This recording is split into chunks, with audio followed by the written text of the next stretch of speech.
Welcome to SME TV. This is our Let's Talk Views segment, or rather I should call it Sort My Money segment, I think, today. And I'm your host, Angela Vithulkis.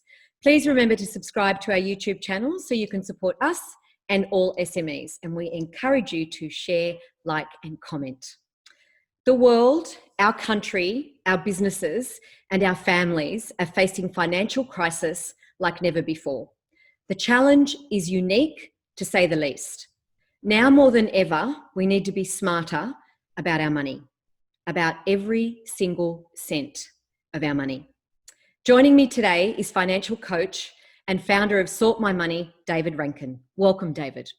Thanks, Angela. Great to be here. They're tough times, what we're living through at the moment. You're uniquely positioned in presenting to us options on how to have a better financial life. Are you finding now that you're emergency relevant more than ever?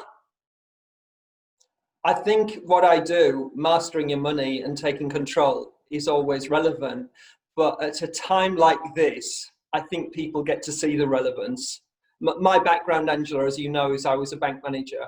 And I was actually a bank manager during the GFC. I think we're calling this one the GVC, aren't we? The Great Virus Crisis. I've got lots of names for it, David. None of them can be repeated in this environment. I think the GVC will go with that for now. So I've seen the GFC, I've seen the change that happened there. I've seen that as a bank manager. I'm looking after people's finances and budgets now, and I get to see the GVC and I get to see the changes. I think it means finance and control of your finances is coming to the fore, which for me is a good thing. I just want to touch lightly on the fact that you're a financial coach, but I want to touch on your qualifications and the fact that you're ASIC certified or ASIC registered and how that plays. Let's get the housekeeping out of the way so people know what they're getting when they hear information from you. Okay, so I've got 14 years professional financial experience. Used to be a bank manager with ANZ, bank manager with Westpac. I was also a small business specialist with ANZ. And 7 years ago, I saw a gap in the market for day-to-day financial control. And that's when I set up Sort My Money. So I left Westpac and set up Sort My Money. Now, you became one of those small businesses that you used to lend to. I did, exactly right. So I went to the other side of the fence and gave up a fairly safe career in banking to follow my passion, really. And Sort My Money is licensed by ASIC, member of the Credit Ombudsman or the Financial Ombudsman, which these days is known as AFCA. And that license and those credentials have to be renewed every year. And that lets you help negotiate with creditors if someone does hit, when the rubber hits the road. If somebody needs help with their lending or it needs to be reappraised, I can go in, my company is qualified to go in and have a look at everything and talk to creditors and so on. But that's a small part of the jigsaw that we do, but nonetheless quite an important one. And as you say, we have definite credentials for that, which is important for people to know. We have to meet certain standards in terms of all sorts of areas of our business and comply with ASIC, which is a good thing. It's a serious situation, anyone's finances on a good day, but it's even more serious when they find themselves in a very compromising position and have to make some tough choices. And often people, and we will get to this point that I'm saying, but often people wait till it's very late before they get control back of what's going on in their lives. And we have choices, David, and we're going to explain that, but people do have choices. It's never the end of the world. Ever. And it might be late, but it's never too late. No, that's right. Something can be done. Okay. Why is a budget or budgeting a scary, dirty word for some people? You use the word budget and people automatically think, oh my God, I'm never going to eat or drink or buy anything ever again. Yeah, isn't it? It's synonymous with shoestring, isn't it? Yes. It's about as attractive as living on a shoestring. I totally agree. In a way, my challenge, the fight I'm fighting with what I do, is I'm having to use a word that is so unfit for purpose. It's based, the word budget really is based on scarcity, isn't it? Whereas to me, a budget control is all about abundance. And once you have an abundance mindset, that's when the magic starts to happen. When you've got the scarcity mindset of a budget and the idea of living on a shoestring, it's going to last all of 2 minutes, because that's about how interesting it is. And everybody experiences that on the 1st of January. They go through this scarcity mindset, and by, say, the 8th of January, it's done until next year. And the secret is abundance. Once you start to see a budget as a series of allowances for everything in your life, every need, and even luxury in your life, that's when it starts to work, and that's when it starts to make sense. Is it in terms of a budget personally, is it just a matter of being realistic about money coming in and how and what you do with that money, as opposed to just thinking, well, I'll just use my credit card whenever I want something, and not correlating both, right? There are some things that you can't afford because you don't earn $1 million a year. Yeah, I think you're right. I think that with modern day finance and technology and plastic, really what we can do easily, and it's, we see examples of it all over the place, is we pull money out of the ether. And the idea of that is that money is infinite. And I think that there's a voice in our head that says this is infinite. And when the credit card bill comes in, we get to see for a moment that it's actually finite. Now, the paradox here is anything which is infinite actually does not have value. So if you were to step outside your front door, Angela, yep, and your street in Sydney were literally paved with gold, there would be no more spot market in gold. Gold would no longer be a commodity, just like a pavement is not a commodity, okay? So the paradox is that once you recognize the finite nature of money, and once you treat it as such, that's when it starts to have its value. That's when it starts to value you in return. So it's a matter of being realistic, but you can't do that alone. Sometimes you do need help, so people can come to you to help realism, or train them to help themselves. You make a great point. Okay, so my grandfather was an Irish bricklayer. He was very good at it, right? And when I was a kid, he says, David, do you want me to show you how to build a wall that looks like that one over there? And I was 12, and I thought, that's pretty simple. And he let me have a go on my own, and my wall fell to bits, okay?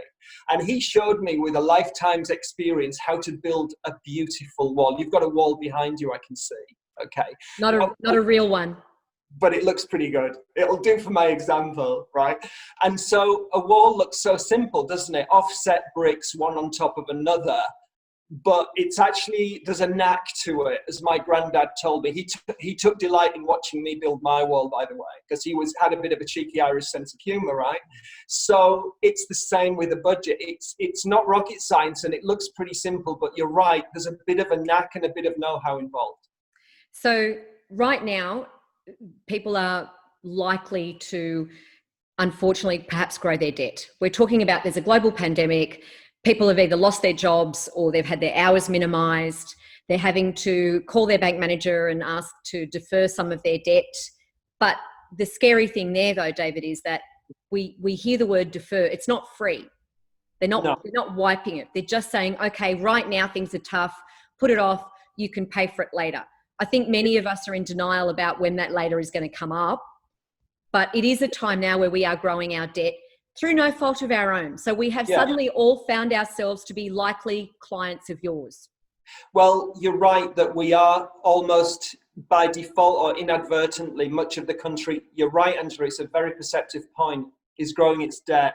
And part of the reason for that is banks have now obviously given us a 3 to 6 month breather on our home loan repayments. Now, if you take breather as a literal example, let's suppose we were going to stop breathing for a minute or so right now.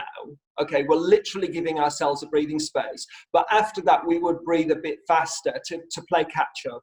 And it's exactly the same thing with whole loans. It's not free, but it's pretty good. It's pretty close. Yes. But the repayments afterwards will be higher because your term's not going to be extended. You're going to have to squash in the amount. You're going to have to add back the amount that you missed over the life of the loan. Yep. So there is going to be a bit bit faster pedaling after that. But it will give some people the opportunity to breathe, as you said.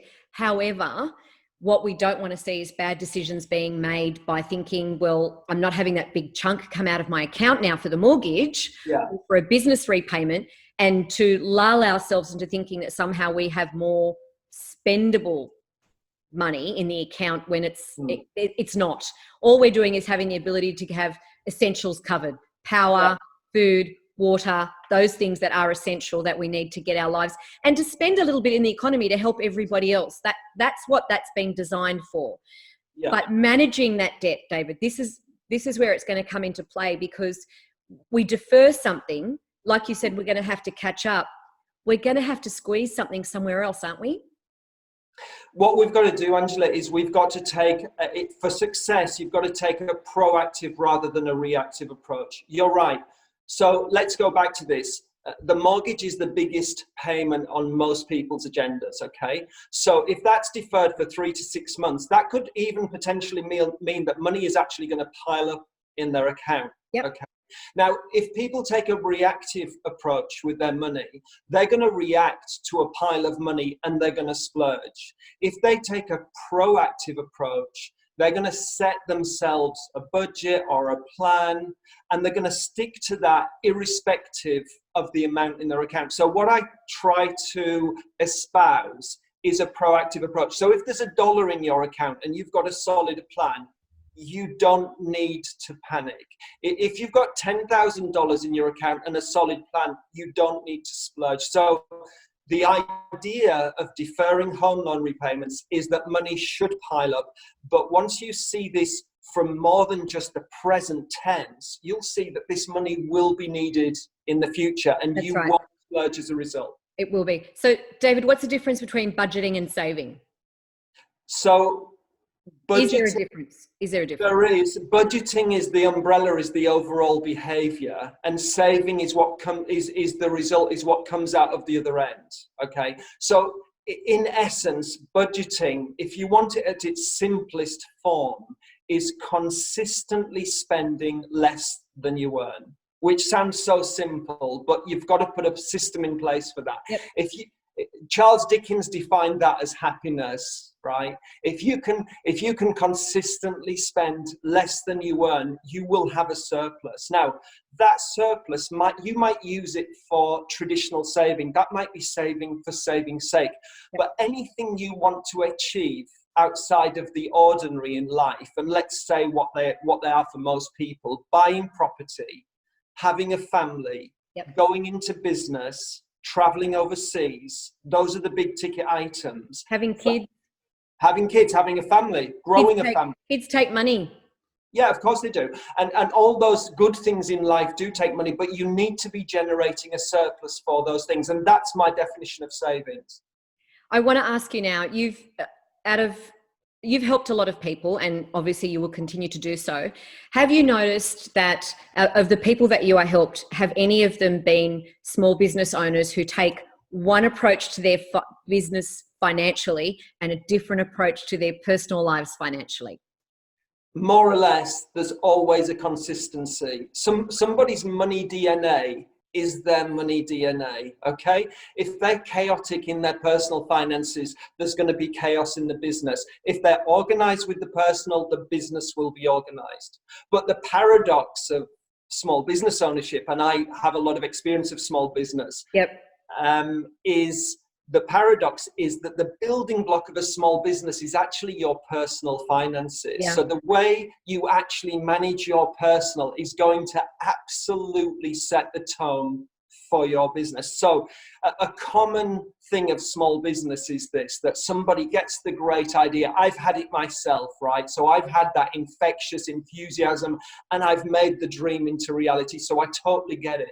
The mistake that people make is they leapfrog the present or their personal into the business, and they put all of their energy in, and then the personal gets left on the back burner and gets neglected, and then the sort of chaos from the personal infects the business. A typical example would be that money comes in from the business and then stock is bought, and there's a long period of no money coming in, and there's a roller coaster of highs and lows, and that gets mirrored in the personal, and that gets mirrored in the relationship with your spouse or your partner, because basically the highs and the lows of business start to define your personal life. You've really got to uncouple the business from the personal, and you've got to take charge of each one, if that makes sense. It does make sense. And I'm a true believer. I'm the saver in my family. Brilliant. And I'm also the planner.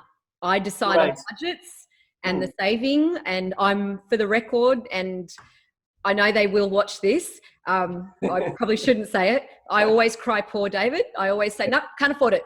Yeah. That's my first reaction, to make them think about going away and being a little bit more realistic about what they want to buy. Because my father used to always say, and my mum's the big saver. So my next question is going to be to you.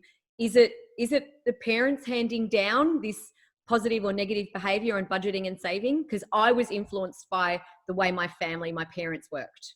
Yeah. It's a great point, and it fits neatly on from the last point. So I can give you a great analogy. So if your personal life is characterized by control and planning, that is going to infuse your business, and your business is going to be business-like, okay? If your parents were planners, savers, quite mature in their outlook with money, they by osmosis are likely to pass that to you. It's not a matter of sitting down, wagging your finger and telling your kids what to do. They will simply pick up on your vibe. If you have a healthy, controlled vibe, they will get that too.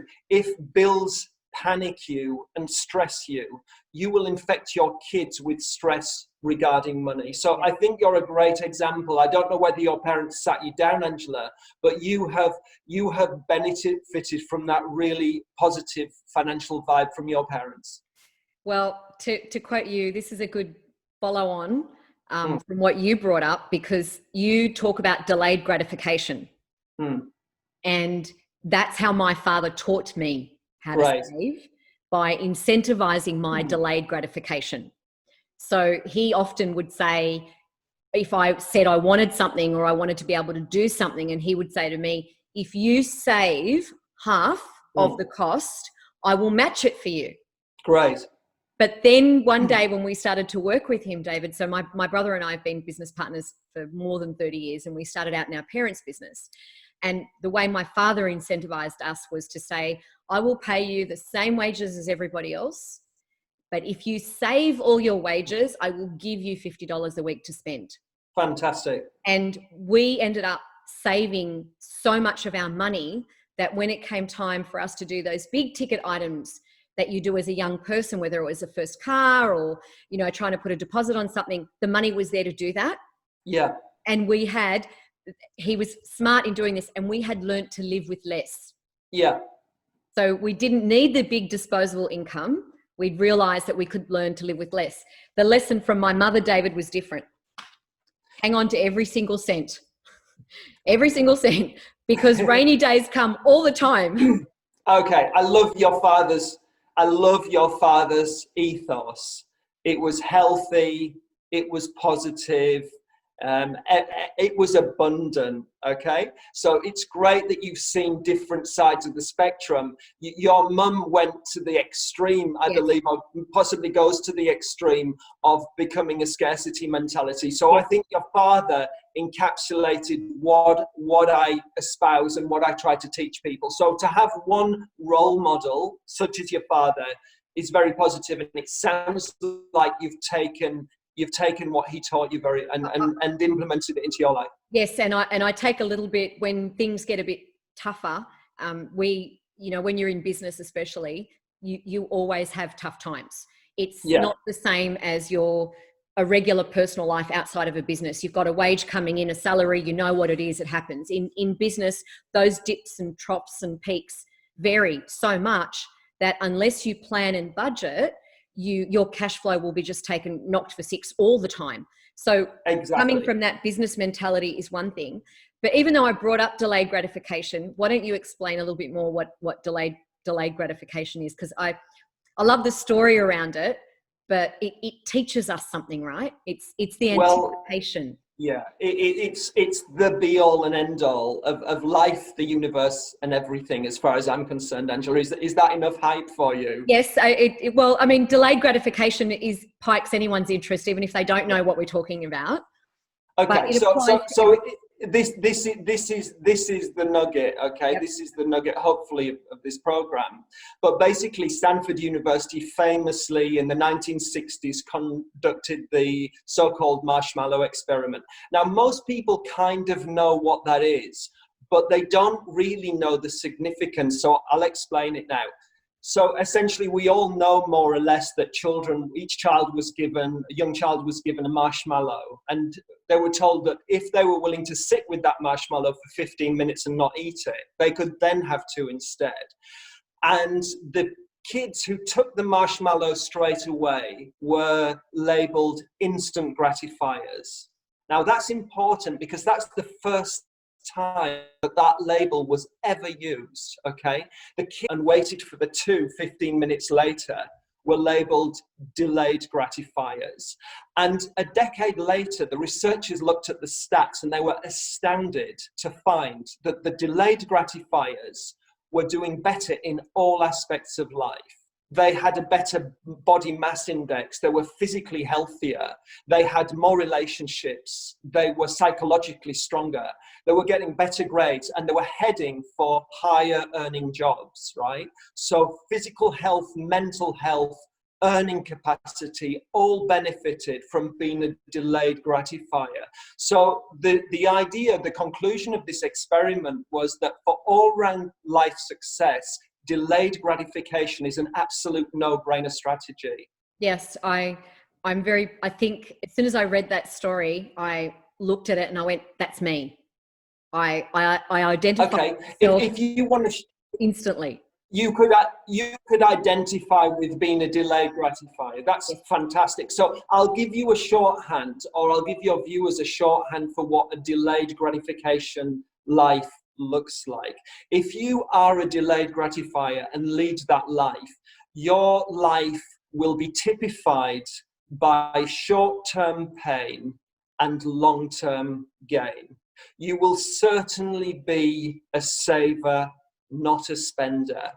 Our society, and I'm not criticizing, I'm simply observing, is an instant gratification Yes. society.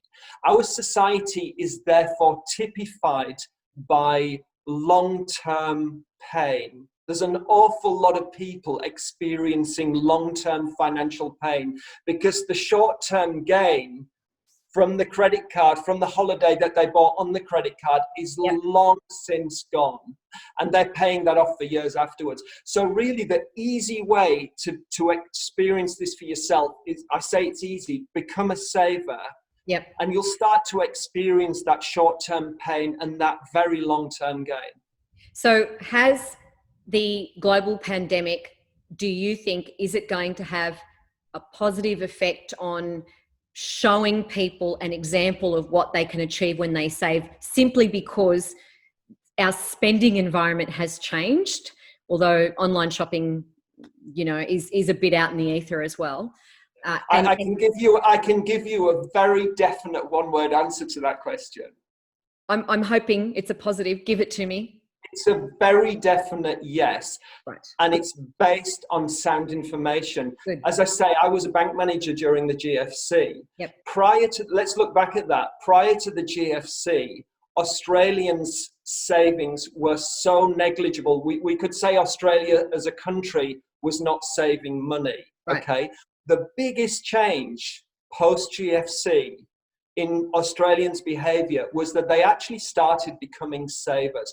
And by saving, I also mean getting ahead on the mortgage, because that's a great way of saving too if you're a mortgage holder. Yes. But if you have a look at the pre-GFC and the post-GFC stats, it's remarkable to what extent Australia flicked the switch and started becoming savers. In effect, a lot of Australians transformed from an instant gratification to a delayed gratification lifestyle model. I am certain that is going to happen again. I'm certain that people are going to start saving. I'm certain that people are going to start really understanding the importance of delayed gratification. And I'm certain that it's going to be one of the silver linings to all of the challenges we're facing at the moment. Okay, so just to wind up here, when we look at, there's two parts to people's lives. Regular people, regular SMEs have a personal financial life and a business financial life. And as you've said, they generally will reflect each other. The same influences tend to reflect each other. Yeah. But, and here's the big but, David. If you are going to be in control financially, you must control your finances, not the other way around. You have to, I always say this, Angela, you have to walk your financial dog. If your financial dog is walking you, you don't know what your destination is. We've all seen dog owners like that. Yep. Whereas you learning to walk your own financial dog, showing your finances, be they business or personal, who's in control is really the be all and end all. So that's the important part here to tell everybody, is that this moment in time where we are experiencing a challenge emotionally, financially, in all sorts of ways now. We're in isolation. We're going to come out of this. We're going to come out of hibernation, and some of us have already staged that return. Yeah. Whether life gets back to normal, whoever defines normal, it's all going to come down to what kind of life do you want to lead moving forward, and how much of an influence will being in control of your finances play on that. And many of us are about to discover that, David. Well, we're obviously coming to a close here, but you've finished on the perfect note, Angela, because I'm going to just, before the end of this, I'm going to introduce a note of spirituality. Yep. Because everything you've just said is about choosing your life. Now, when life goes on as normal, the day-to-day, we just get caught up and we go with the flow. Yep. But we are not necessarily choosing that flow. Now, the opportunity that comes along with a challenge like we are currently facing is that we suddenly get jolted, we get woken up somewhat, and we ask ourselves the question, what do I want out of life? So it's a real window of opportunity into choosing a life, into living a conscious life. And that could be conscious regarding health, relationships, it doesn't matter. That's my right. area of expertise, my portal into that consciousness is finance, which I think is just as spiritual as anything else, because my definition, if you like, of a spiritual life is a conscious life, is deciding what you want for your business, for yourself, and making it happen. And yes, we all have that opportunity right now to make a decision and then to find out how to make that reality, to be living the life that we choose rather than the life that we simply inherited. And on that note, however, we need to thank our guest very much, David Rankin, the founder of Sort My Money. Sort my money, sort our money, sort all of our money, David. We'll have to get you on the phone when it comes to budget time, because the country's going to need to sort out its money too in a big way moving forward. Thank you very much for joining us. To everyone out there, our viewers and our listeners, please subscribe to our YouTube channel so you can support us and all SMEs, and you can find other great interviews just like this one with more to come. And a big shout out to the SME Association of Australia for backing us and making SME TV and podcasts possible. Stay safe, everybody. If you have any topics you'd like to hear, you want to reach out to us directly, you can email us news@smea.org.au, and we're across all the socials. Thank you very much, David. We will talk to you again. I have learned some new saving habits. Wonderful. Been my pleasure. Thanks, Angela. Thank you.